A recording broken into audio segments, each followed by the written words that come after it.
You claim to be a man, but that is a lie revealed to any who can see you here. You deny you wish godhood, yet you rise up an empire to praise you. You call yourself the master of mankind, and perhaps that is the only truth you have ever spoke. That you wish to make your children slaves. The Horus Heresy, a cataclysmic civil war that tore the Imperium of Man asunder, stands as a monumental turning point in the Warhammer 40k verse. The Loyalist forces, led by the Emperor of Mankind, ultimately triumphed, albeit at a terrible cost.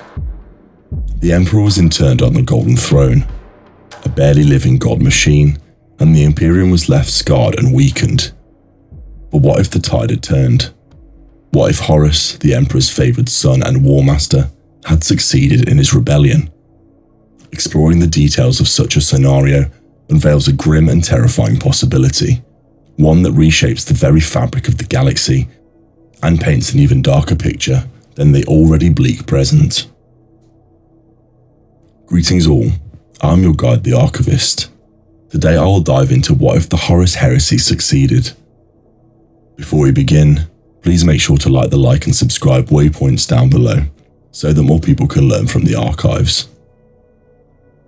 To understand the potential consequences of Horus's victory, we must first consider the key players and their motivations.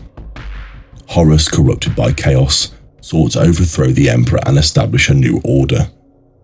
His vision, fueled by the whispers of the Chaos Gods, was one of liberation from the tyranny of the Emperor's rigid control.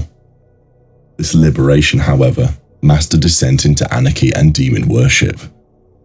The Emperor, in contrast, envisioned a galaxy united under reason and order, guided by the light of the Astronomicon and protected by his space marines. He sought to lead humanity to a golden age, free from the influence of the warp and the predations of alien races. His methods were often harsh and uncompromising, but his ultimate goal was the survival and prosperity of mankind. With the Loyalists defeated, the immediate aftermath would be a period of unimaginable chaos and bloodshed. The Imperium, already reeling from years of brutal warfare, would be plunged into further turmoil. Terror, once the heart of the Imperium, would become a charnel house, the site of Horus's triumph stained with the blood of countless Loyalists. The Astronomicon, no longer maintained by the Emperor, would flicker and dim, stranding ships and cutting off systems from easy warp travel. The fate of the Loyalist Primarchs would be varied and brutal. Some, like Rogel Dawn, might fight to the bitter end, their fortresses becoming islands of resistance in a sea of chaos.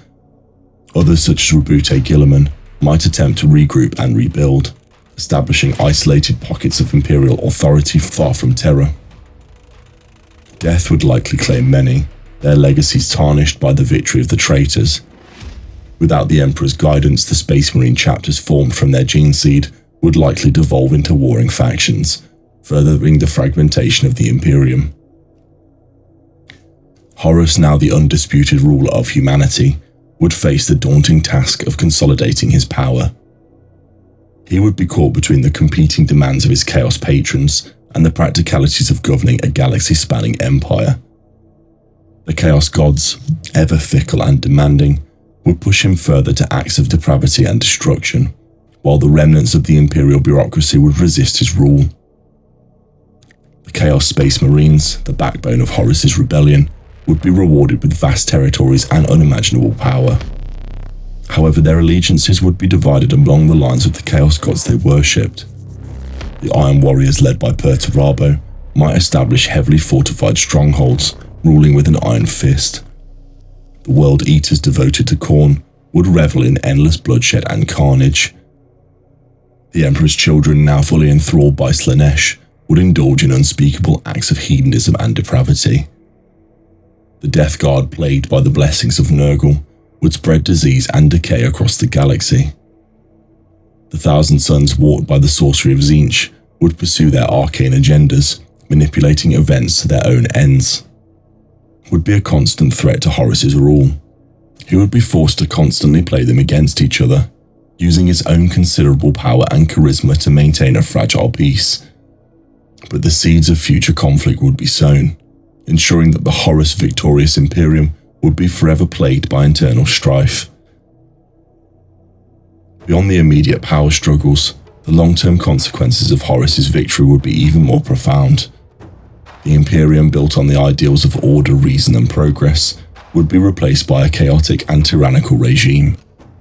Human civilization would descend into a new dark age, characterized by superstition, barbarism and constant warfare. The warp, no longer restrained by the Emperor's psychic presence, would become even more turbulent and dangerous. Demons would pour into the material realm, preying on the weak and vulnerable. The Astronomicon, flickering and unreliable, would make warp travel even more perilous. Planets would be isolated, their populations left to fend for themselves against the horrors of the galaxy. The alien threat would also intensify. Without the Imperium's unified defense, the Orcs, Tyranids and other Xenos races would be free to expand their territories and prey on humanity. The Eldar, already a dying race, would face even greater challenges, their webway routes disrupted by chaos and instability of the galaxy.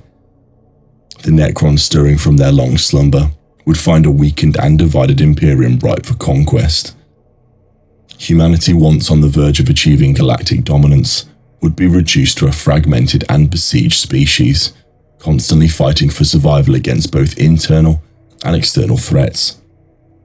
The Emperor's dream of a golden age would be shattered, replaced by a nightmare of endless war and unimaginable suffering.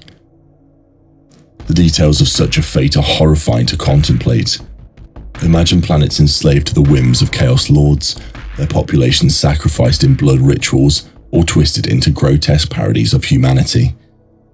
Imagine entire star systems consumed by warp storms, their inhabitants dragged into the hellish realms of the Chaos Gods. Imagine the constant fear and paranoia that would grip the remaining human settlements as they struggle to survive in a galaxy ruled by terror.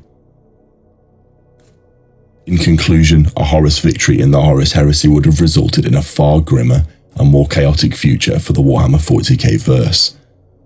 The Imperium would be shattered, humanity would descend into barbarism, and the galaxy would be engulfed in a perpetual state of war.